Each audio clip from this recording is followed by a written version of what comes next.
Good afternoon and welcome to Newshour on the Sierra Leone Broadcasting Corporation in Freetown. I am Stella Bangura. Coming up in this edition, SL Met launches 2026 Seasonal Outlook. Sierra Leone hosts 32nd Conference of Director Generals of Customs in West and Central Africa. And stakeholders in the media industry review SLBC's Act. These stories plus more are lined up in this edition of Newshour. Stay with us.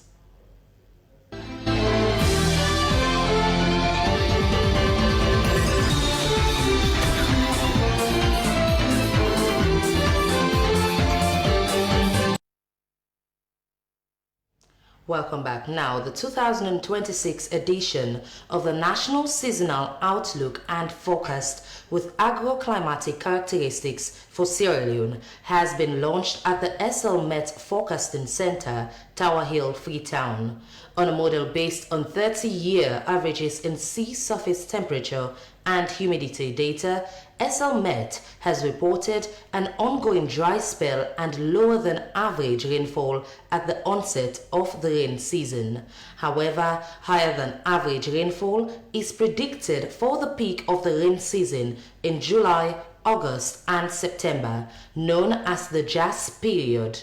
Gabriel Parker is the Deputy Director and Head of Operations, SL Met. He explained more on the 2026 edition of the National Seasonal Outlook and Forecast on our Good Morning Sierra Leone show.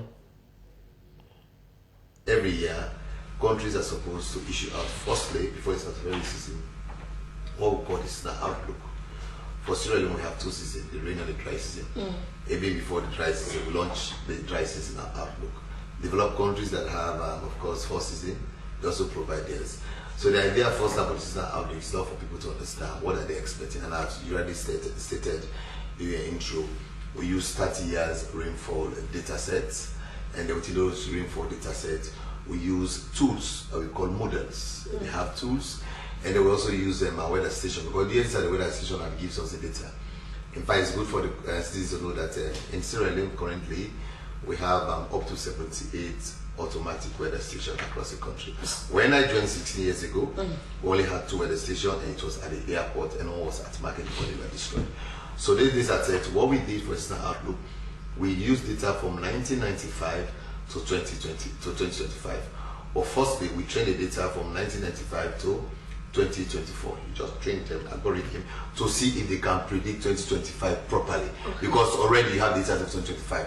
So when they predicted 2025 properly, then we made the projection for 2026, and that brings us to what are we expecting for 2026. So for 2026, first thing we look into is the temperature trend, how hot it will be or how cold it will be, and we bank that across the 30 years average. In fact, throughout the season, we'll be having above, of course, normal temperature in the country. So there's going to be an increase in the temperature. So as it used to be very, very cold, it will pull out go to the season, but it's not going to be cool as it used to be 30 years back. Let's say the 90s, and so how it used to be. In fact, you've already seen that when the season starts, it's going to start with a warming trend, like the April, the May, the June. As you're going to the July, the August, there'll be a decrease in temperature, but the average temperature is going to be above normal. So our seasonal focus has been very robust and producing the very best results here. And like for the tools you're talking about, firstly, the tools we're using are not produced by us. These are world-class tools that we use, like the CPT, the climate predicting tools, the one used by the US, the UK, and other countries. There's what we call the numerical weather prediction system. It's a model that has a lot of physics equation. We do have that, but the numerical weather prediction system is based in Bracken and Reading, in which all meteorological services will have access to those models, and we can do those configurations. And the very best part of everything that we normally do here, we also have weather stations. And that's why we only produce forecasts where we have weather station. For example, we have weather station in Freetown. They collect those data on a minute-by-minute basis, day-by-day basis, and the data you use. It's just like when you're counting mathematics. If I say 1, 2, 3, 4, 5, what do you say? You say 6, right? Because already there's a trend. So the trend is what each tools is going to use to do the forecast. And the very best part of this, everything is like the expert knowledge. If you don't have those experts, then definitely it will be very difficult for you to predict. Until I have the highest training meteorologist. I'm a chartered meteorologist. Okay. The highest training meteorologist is a chartered meteorologist. Okay. I started from observer. I went to, for example, pretended I did to forecaster, training meteorologist, onto the highest level, trained in the UK. Okay. And then even the director general is also a chartered meteorologist. That's the highest form of meteorology. The only thing we'll tell you, but you've just mentioned two of you still need professionals to be in different areas. Yes, can I come in? And then we have observers. We have observers more than 35 that are trained, that have the skill. Because as a chartered meteorologist, I have the license to train observers. And these are observers we have trained. In fact, some of them we are trained in Niger, and others we are trained in Nigeria, others we have in the regional center. We also have forecasters that are trained. In fact, we have up to 5 forecasters that are trained, and we have training meteorologists. Previously, it was all like this. The only challenge people can say about the training is that the amount of people that are trained. Go imagine in Sierra Leone, we only have, for example, 66 staffs. Before, when I joined the Met in 2010, when we look into the historical, Met used to have more than 200, 300 staffs. But imagine just have 66 staff. So what's so there's a lot of work. No, and because one retirement comes in, that is one. And also, for example, attracting staffs was also a challenge. But what we're doing, even with the limited staff that we are performing our duties, for example, so skill. Because previously it was only like the aviation, but now we have within the meteorological agency, we have agro-meteorologists, we have people that only concentrate on agricultural meteorology. And one thing I will tell you, we diversify our services. So let me start firstly. The first service we provide in the country is the aviation meteorology. No plane will land or take off at the airport without the meteorological information. These are coded, we call them TAF and the meter. It's only us and the pilot and the constructor can understand that one. And mostly they change them because of hijackers. There is no flight that can pass through our areas without using our information.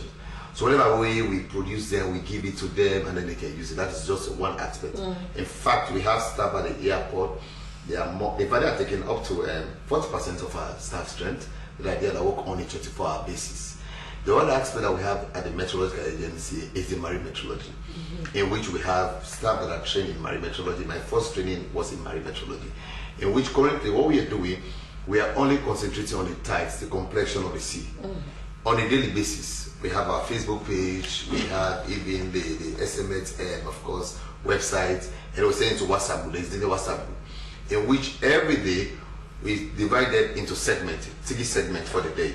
That is like 6 a.m. and then 6 a.m. to the other day, and then to that. So what they do for the marine, we give the forecast. For example, we call in the wave at the tide, high tide and low tide. The low tide is between below 1 meters is low tide, 1 meters above is the high tide.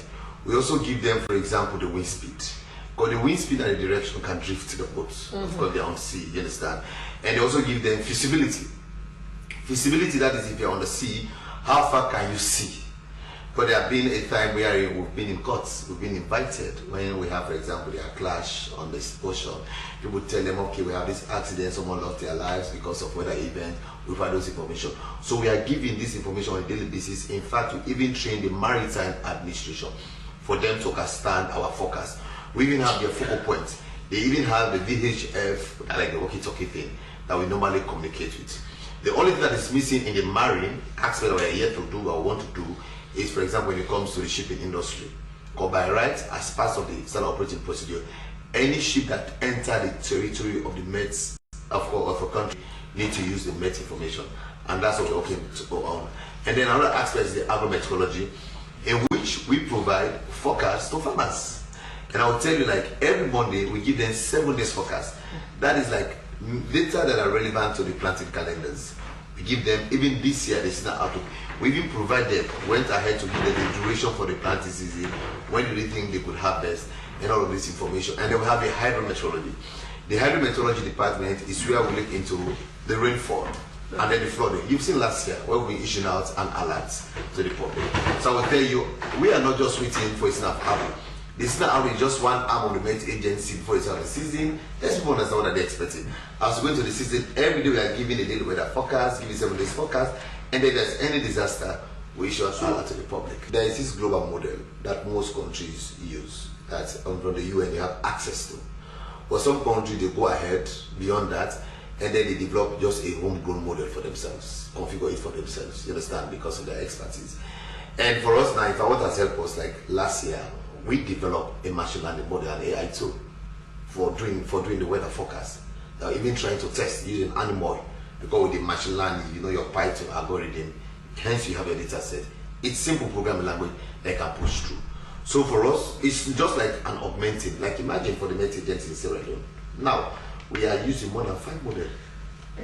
So you have this model that gives you about the temperature, the rainfall, whatever parameters that we used to. And the only way a forecast can go, I normally tell even the journalists yesterday, is one, if your instrument you use like the weather station is faulty, and then secondly, if you have a faulty data, because garbage in is garbage out. But if all of those systems are working very well, except otherwise, the forecast can be very. He is Gabriel Parker, Deputy Director and Head of Operations, SL Met. Now, Sierra Leone has hosted a 32nd Conference of Director Generals of Customs for the World Customs Organization for West and Central Africa. During the opening ceremony of the 5-day summit hosted by the National Revenue Authority, President Julius Maada Bio called on customs authorities across the region to embrace digitalization in revenue collection and strengthen regional cooperation to tackle illicit trade and transnational crime. Our senior State House correspondent, Margaret Senge, reports from the Freetown International Conference Center in Aberdeen. A custom service that protects society through vigilance and commitment is the theme for this year's conference. The summit brings together custom leaders from across West and Central Africa to discuss trade facilitation, border security, regional integration, and the fight against smuggling, fraud, and illicit trade. Opening the conference, President Julius Maada Bio called for stronger regional cooperation to combat criminal networks operating across borders. The mandate of customs has evolved profoundly. It is no longer just confined to revenue collection. The modern customs administration starts at the front line of national and regional security, confronting threats that are complex, transnational, and increasingly sophisticated. Illicit trade, narcotics,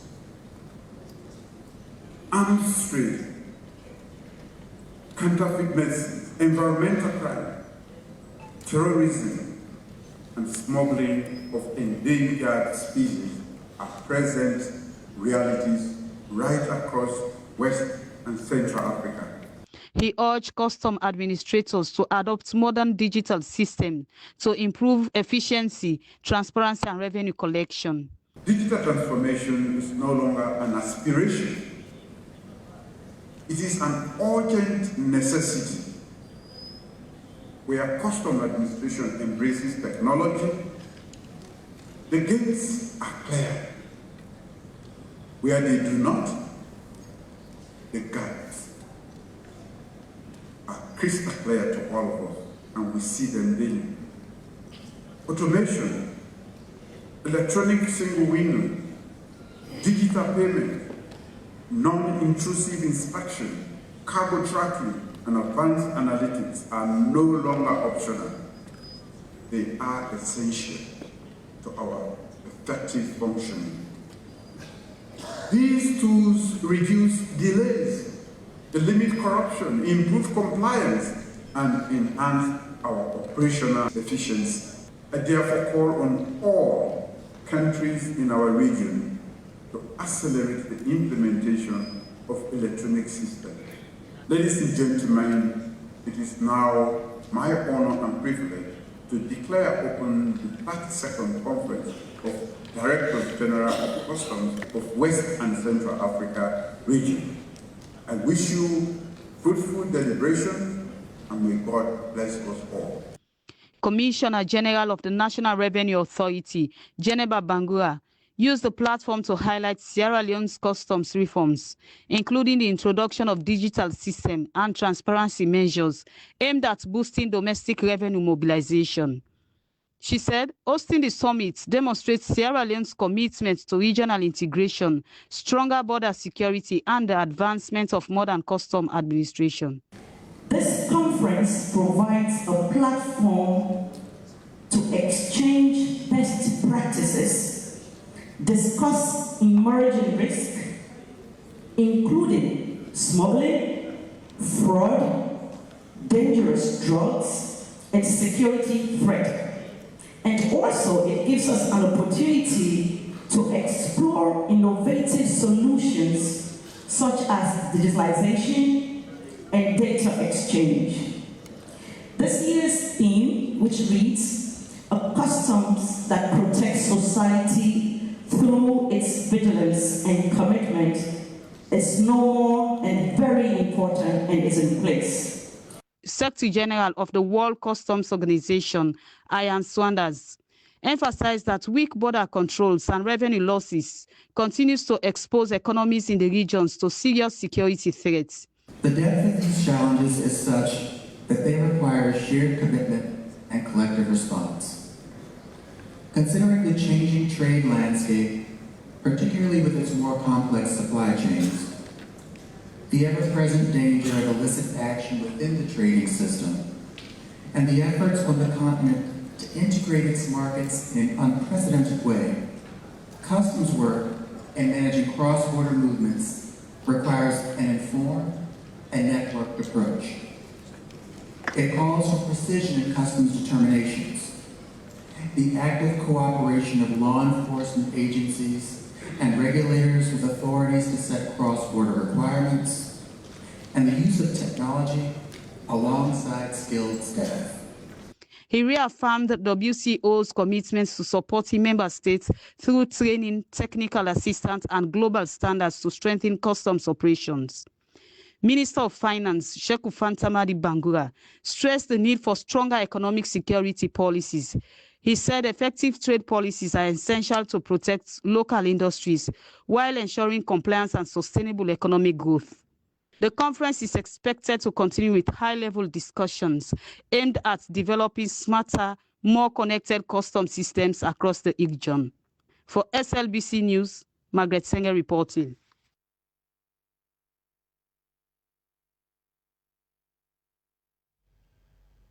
Findings from the Improving Child Survival in Africa, the role of azithromycin integrated with malaria control strategies survey disclosed that azithromycin combined with malaria prevention strategies could reduce child mortality across Sierra Leone.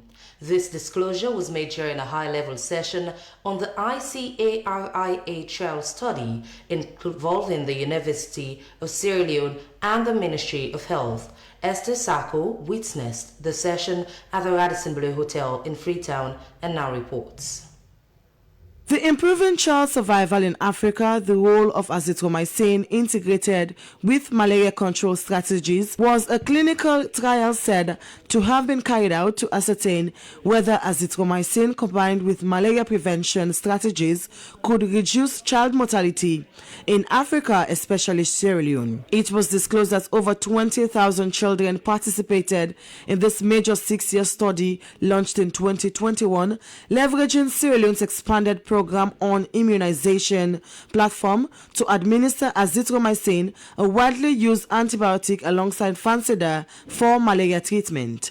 While providing an overview of the study, Professor Mohamed Samai highlighted persistent challenges like malaria causing 50% of under 2 mortalities in northern Sierra Leone communities, despite global declines in under 5 mortality. He emphasized the trial's integration of 3 azithromycin doses, expand promotion on immunization and visits 10, 14 weeks and 9 months to reduce all-cause mortality up to 15 months without burdening families. Presenting the results, Kwabena Owusu-Keyi from the University of Sierra Leone said short-term benefits showed a 51% mortality drop in the first 30 days post-intervention, reduced hospital visits, a strong safety profile for azithromycin. However, Kwabena Owusu-Keyi said 18% all-cause mortality reduction duration up to 18 months was not met. Professor Russell, Deputy Vice Chancellor of the College of Medicine and Allied Health Sciences, COMAS,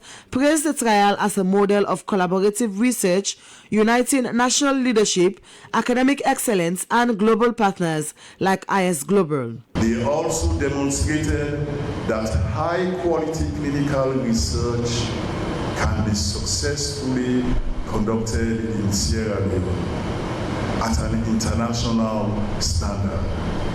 Sierra Leone has the opportunity not only to contribute to evidence, but also help shape future survival strategies in high-burden societies, especially in sub-Saharan Africa.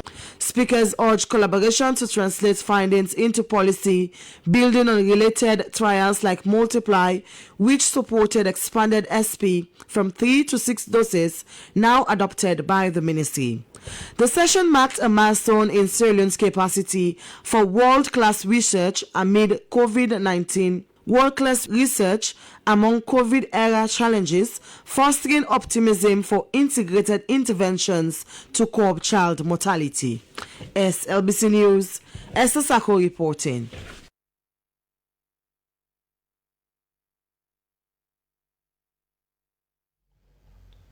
The Permanent Secretary at the Ministry of Health, Andrew Suri, has called on public health officials to continue portraying hospitals as places of hope and assurance for the restoration of life. Mr. Suri made the call while delivering the keynote address at the maiden edition of the Hospital Performance Review meeting organized by the Directorate of Hospital and Ambulance Services. Dennis Fraser reports. To reduce stigma and improve outcomes. The gathering brought together health and medical professionals from across Sierra Leone to review hospital performance, service delivery to the public based on performance contracts signed with the ministry and the general operations of hospitals nationwide. It's important to have a time like this where we all sit together, different stakeholders.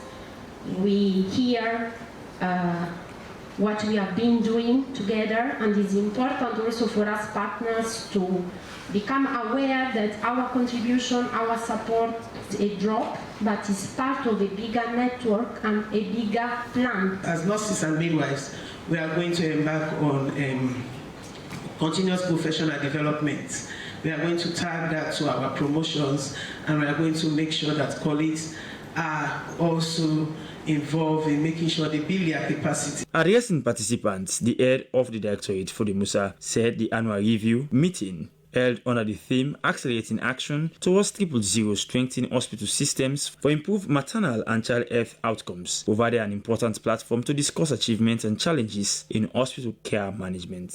Mr. Musa added that the meeting also allows specialists from various disciplines to develop strategies for the effective implementation of the Directorate's 5-year strategic plan. So this strategy has 10 thematic areas, looking at from governance to legal reform, to infrastructure, equipment, supply chain, the rest, community engagement, and all of those things. Yeah. So focus on all of those things because those small things are the areas where we've been missing out for a very, very long time in providing quality of care for our people.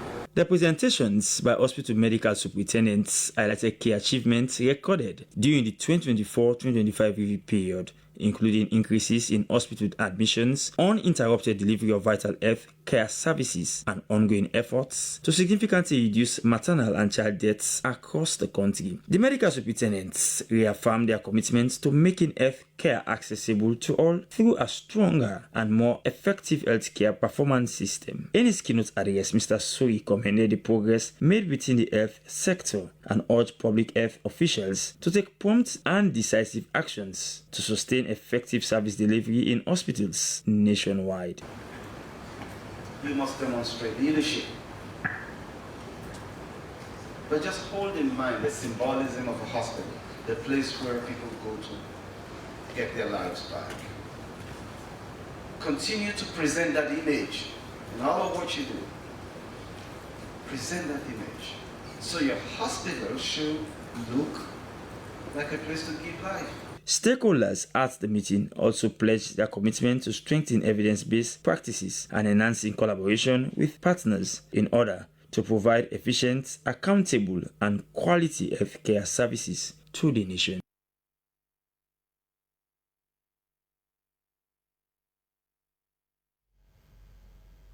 As Primary 6 pupils are set to take the 2026 National Primary Schools Examination, Chief Proprietor and Director of Studies and Administration of the Beckham International Model Academy has assured parents that his school will have a 100% pass. Reverend Samuel Momodu Kaba said the school has prepared its 24 NPSC candidates very well for the exams. Sulaiman Baba Toure reports.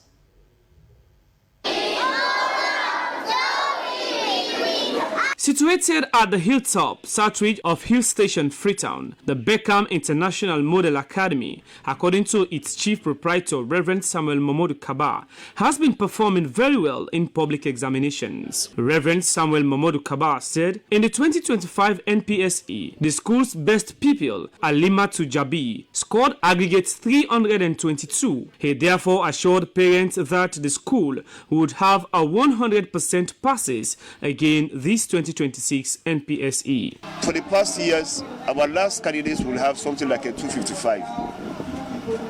And the assurance is that indeed we are going to have a 100% pass again this year. We know our teachers have done well. Our pupils also have been trained. And they can do marvelously well. To prepare the pupils well, he said the school organized a spelling bee competition every month, literary and debating competition quarterly, radio news programs, and other educative activities. He said they ensure teachers teach and complete their syllabus. One of the school's 2026 NPSC candidates, Brewer, also spoke about how prepared he is for the exams. Very hard. I've took my mock examination and I'm ready to make my family proud. Though the school has been performing well, Reverend Kaba called on authorities for help as the school plans to improve its infrastructure, curriculum, and science laboratory, among others. He gave the assurance during the school's speech day and prize-giving ceremony, where the best performing pupils for the 2024-2025 academic year were given prizes. Among the prize winners were Alimatu Jabi, Best NPSC Candidate, Zainab Kouma, Best Beke, and Abigail Amadi, Best WAS Candidate. Other pupils were also given prizes for class performance. SLBC News, Sulaiman Babatu reporting.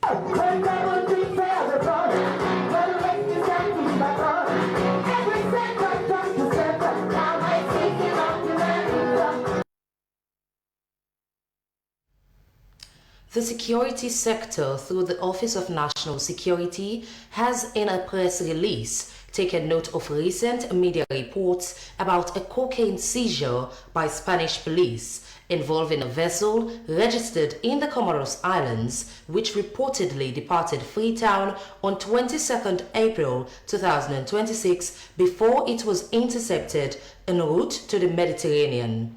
The ONS stated Sierra Leone Ports and Harbour Authority and the Sierra Leone Police have not received any official communication from the Spanish authorities regarding the incident. However, went on, the security sector has already begun preliminary inquiries and interagency assessments to establish the facts surrounding the vessel, its voyage history, and port movements. ONS said investigations were ongoing and the relevant authorities would undertake all necessary verification processes to determine the full circumstances of the matter.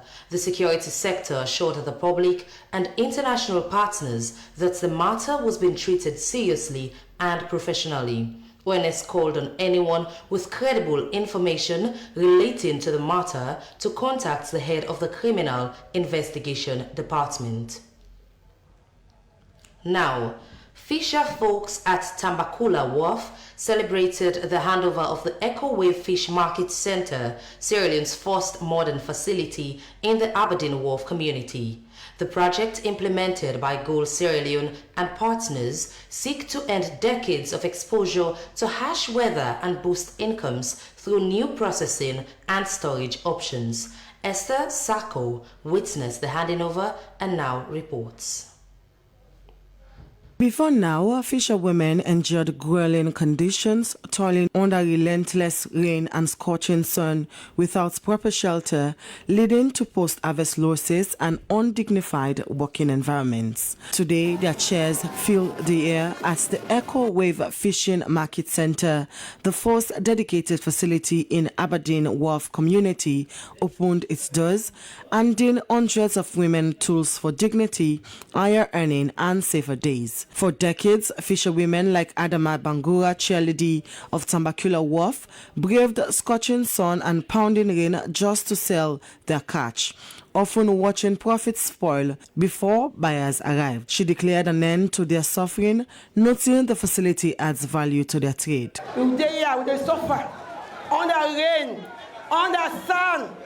We know that markets. The facility added real value to our trade. This facility adds real value to our trade and ends our battle. Thank you, Gold, for standing with us. I want all women to own and sustain it. Its maintenance lies in our hands, and we will hold each other accountable to keep it shining and promote dignity in our work.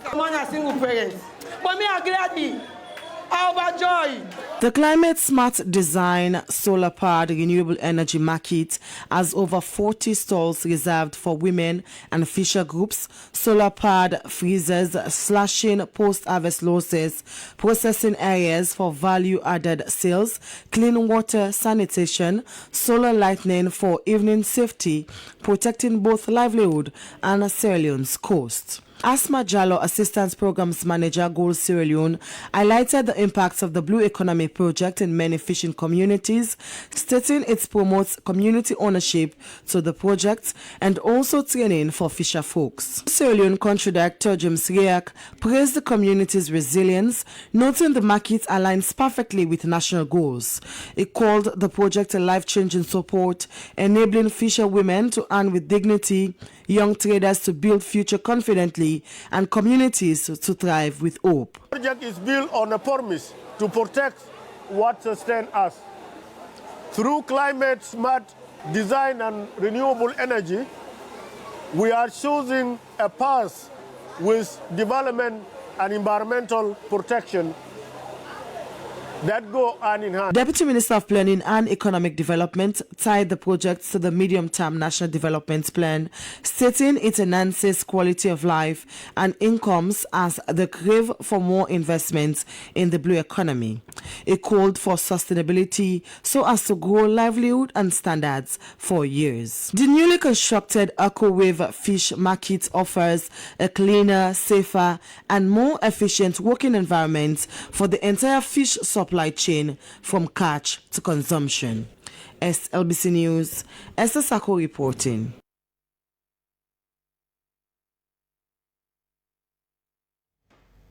The Sierra Leone Urban Research Center, SLUC, in collaboration with the Institute of Gender and Children's Health Research and Center of Dialogue on Human Settlement and Poverty Alleviation, has organized an intervention inception workshop. They came together to strengthen responsiveness of health services to extreme weather events, otherwise known as the Urban Shade Project, to address critical challenges faced by communities, specifically climate challenges in informal settlements. Here is the report. Strengthening responsiveness of health services to extreme weather events or urban shade is a call for collaborative action, with all stakeholders bringing different perspectives together, gearing towards developing a collaborative document and data to safeguard urban areas. According to Director of Research and Training, Sierra Leone Urban Research Center, Braima Kuruma, the workshop was organized to introduce the project and share progress made so far, clarify roles and responsibilities across participating institutions and the context of extreme weather events, preparedness and response, and to formalize partnerships through a memorandum of understanding while establishing a stakeholder working group. During the workshop, Dr. Abu Conte, Senior Researcher, Sierra Leone Urban Research Center, gave a breakdown of the project and progress made so far during the last years. So it's a multidisciplinary research project, across 3 middle and low-income countries where we are doing participatory research to really understand the lived realities of how climate change interacts with different layers of vulnerabilities to intensify the impact on people living in vulnerable settlements. Where we have community members whom we refer to as co-researchers who are working directly with us, so they are really embedded. But in terms of the urban or city stakeholders, we have engaged different stakeholders, including the Meteorological Agency, the National Disaster Management Agency, National Public Health Agencies, to be able to bring on board, the diversity of those voices, to see how climate change is shaped from those different lenses. For the presentations on key findings from Phase 1, Dr. Desta Ali explained about communities' understanding of climate risk, health impact of extreme weather events, and disaster preparedness response and support systems, amongst many. Participants commended the initiative, giving feedback on findings, and explained how the Urban Shade project has contributed to their communities. Previous years, many NGOs and other partners going to the community, do their research, leave the community without involving community people. And we know that we that are living in the community, we are the problem and also the solution. So being part of this project as a co-researcher, we help to mobilize community members. We expect the data we don't get from the research and go be used meaningfully for impact the community. Na side we no say the cover, understand? And we in community, in a community where we go up the hills, you go meet poorer people than downstairs. So now the problem that really happen, we get flooding, we get house problem. People just can knock but no more than they water can sweep, they go with them. The Urban Shade project is a 3-year project which started in 2024 and set to end in 2026, with 3 participating countries, Sierra Leone, India and Kenya, to address climate change related events. Led by Liverpool School of Tropical Medicine, the research team is working collectively with community members, making them part of the research. The project targets 3 communities: CKG, which refers to Crab Town, Collet Town and Greybush Community, Susan's Bay and Biba. It is anticipated that participants from communities gather information, participate during the implementation and disseminate the information to fellow constituents in their various communities, so as to swiftly address climate-related challenges and be prepared in cases relating to climate change. Reporting for SLBC, Stella Bangura.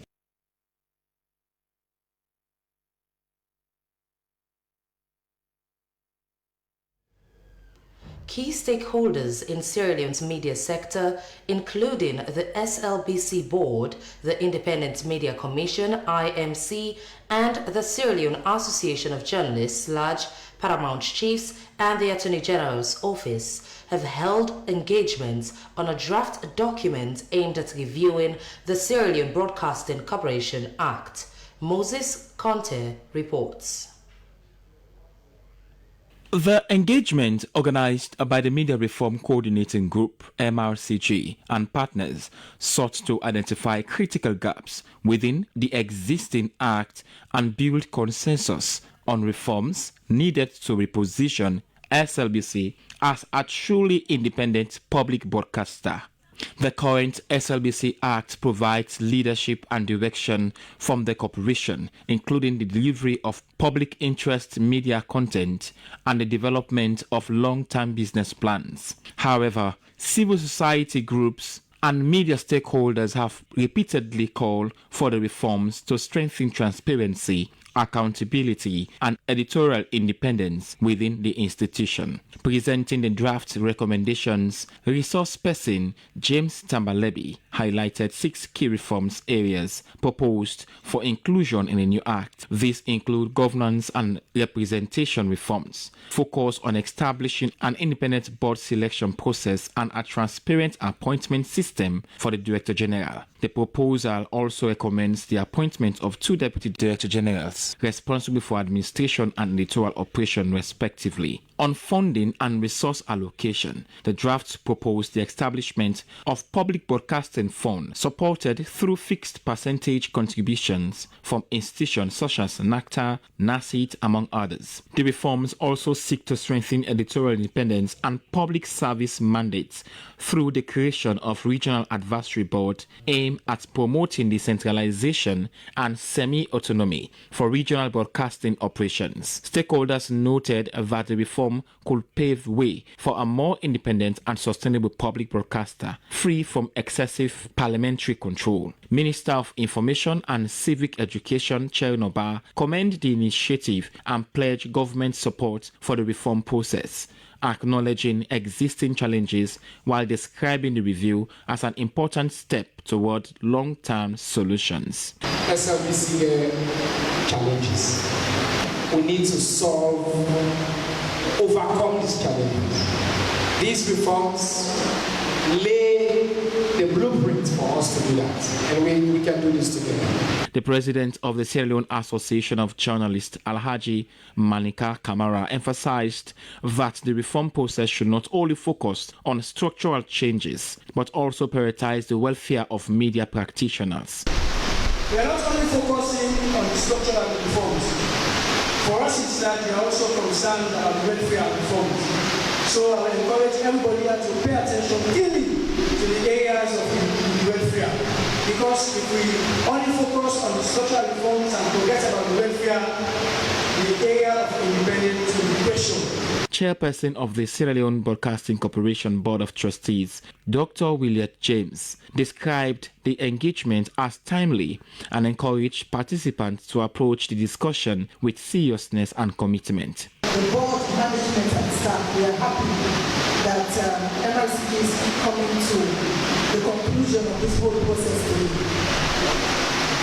We know the work that SLBC does in Sierra Leone. And we know the importance of the state broadcaster regulation. And we all know that the state broadcaster, in the packaging of their work, in the presentation of what they do, they have to be fair. MRCG coordinator Dr. Francis Sowa said the stakeholders' engagement carefully examines government structures, board independence, and a reporting mechanism as part of efforts to strengthen public broadcasting in Sierra Leone. Things around sources of funding for the SLBC is a serious problem. When we make recommendations and the funds come in, we expect the public service broadcaster to improve in its output. Things around the infrastructure, there are recommendations around that. Things around the welfare of the members of staff. So the whole reform is a package. It's a package that addresses governance issues, infrastructural issues, financial issues, and welfare issues. And definitely, one would think that when all of these things are done, the end point is to see a viable and a sustainable public service broadcasting that serves the public's interest. Several participants praised MRCG for leading the reform initiative and called for collective support to ensure that the proposed bill is passed into law. According to Dr. Sowa, following the validation process, the draft document will be presented to Parliament for further consideration and approval. For SLBC, Moses Conte.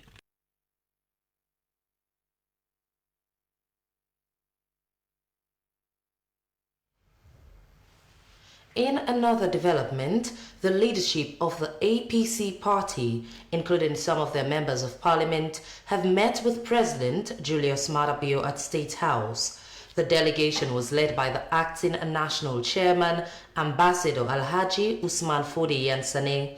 The visit comes following the return of APC MPs, mayors and councillors to governance after weeks of boycott over concerns in governance. The meeting marks a shift in tone after a prolonged standoff between the opposition and the government. For instance, APC lawmakers had stayed away from parliamentary proceedings, citing dissatisfaction with the appointment of the Electoral Commission chairman. Now back in Parliament, the MPs say they are ready to re-engage on national issues. During the meeting at State House, Acting National Chairman pledged to foster dialogue and cooperation with President Bio in the national interest. They say their focus is to work in the interest of national development and stability. The President welcomed the delegation and emphasized the need for dialogue and collaboration across party lines. The engagement is being seen as a step toward easing political tensions and strengthening cooperation between the government and the opposition. From the presidency, we move to Parliament. Earlier, the leader of the opposition, Honorable Abdul Kagbo, has urged that the latest communique signed by them and the government leading to their return to Parliament be honored. Our parliamentary correspondent, Dennis Fraser, reports. That I'm extremely proud of you for coming back to this well. The Speaker of Parliament, Honorable Secretary Solomon Thomas, commended the opposition MPs for returning to parliamentary proceedings and national affairs. He told them they were elected by their people and that they have a national duty to serve. He called on them to use their voices in the well of Parliament to address the concerns of the people. You were elected by your people to represent them, and there's nothing that should take you away. So I'm proud of you. What you have done is extremely noble, and I urge you to continue to represent your people and use your voices in this way. If there's anything you want to address for your people, it is your place to come to this house, to use your voice to advocate for your people. Let me say I'm gratified that you're coming back, and we move on. The leader of the opposition, Honorable Kabo, urged that the communique signed leading to their return to Parliament be honoured. This includes the laying of the Agreement for National Unity in Parliament and the establishment of a committee to exercise oversight of the Elections Management Body. We thank you for the way we have shown exemplary leadership for which we be grateful. And similarly, we want to advise that the community that was signed to Parliament is honored.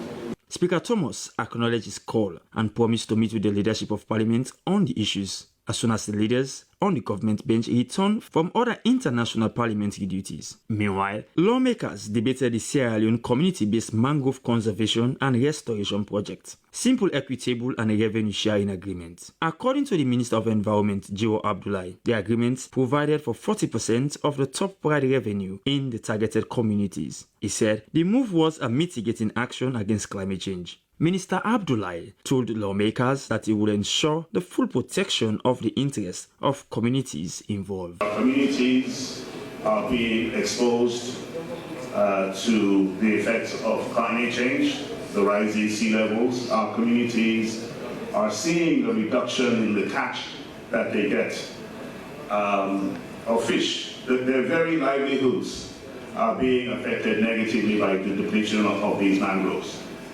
And as a responsible government, we saw it fit to try to protect that as much as possible.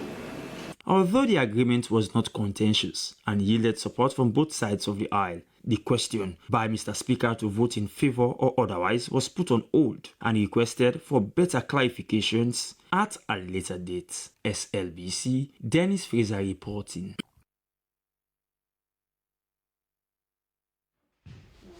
In a similar vein, outside four walls of the chambers of Parliament, legislators from the opposition APC gathered in the office of their leader in order to brief journalists on the resumption of their normal parliamentary attendance after weeks of boycott. The leader, Honorable Abdul Kagbo, stated that the APC boycotted Parliament in order to force reforms and succeeded in getting commitments on ECSL restructuring, tripartite implementation, and therefore the party was back in Parliament to legislate and monitor the process on electoral reforms. He said despite the demand to remove ECSL Commissioner Edmund Alpha failed, it is still a process they are looking forward to. in all parliaments. If now because of minority, majority, people and they say, no, you know, minority, they participate. No parliament not in the world we go participate. Because the only parliament in recent times where I know say opposition and ruling bed get the same number have been Ghana in their last parliament. You know, 27, and then get one independent, we later choose for joint government. You understand? But in any parliament, you get majority, you get minority.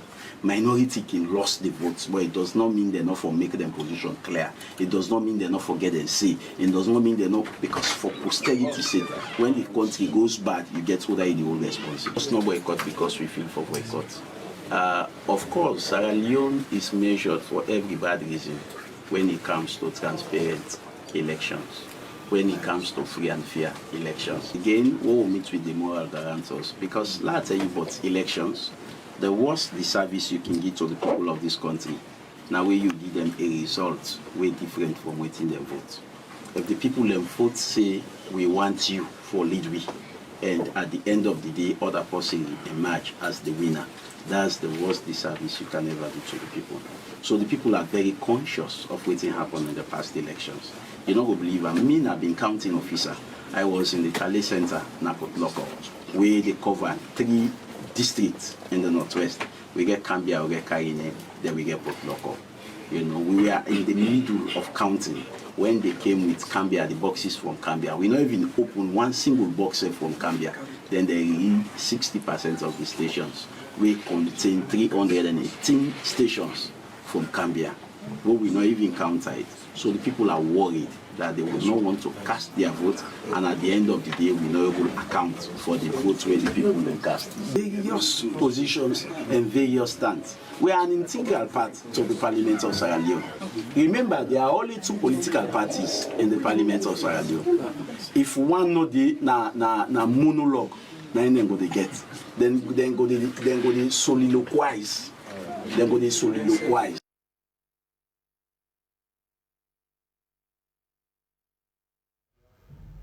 That was the leader of opposition, Honorable Abdul Kagbo, talking to journalists in a press briefing. And from that press briefing, we'll move over for sports update.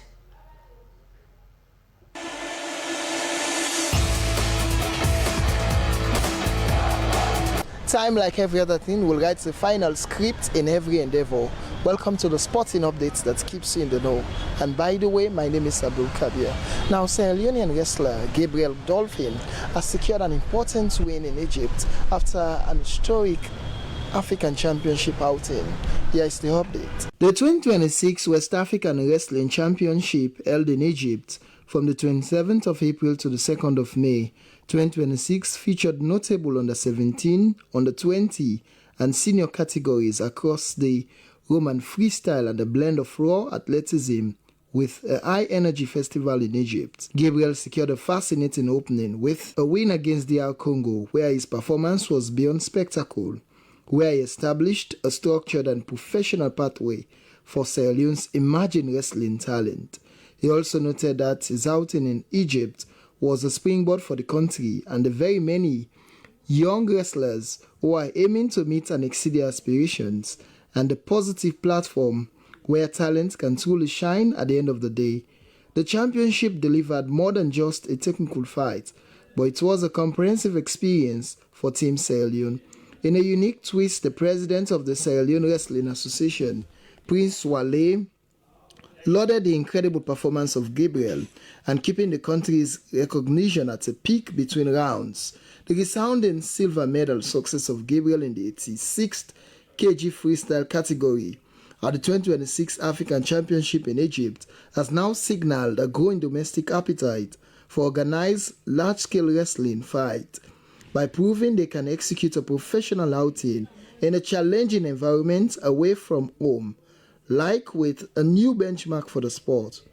With a renewed focus on grassroots development and increasing international exposure, Sierra Leone wrestling appears poised for a new era of sustained progress on the global stage. Now, in the international scene, we flip our attention to football. Arsenal and PSG are set for a fascinating Champions League final. Well, the road to the Budapest final wasn't an easy one. The two teams are square off for what will be an exciting showdown. And that ends your update, and thank you so much for watching. See you next time.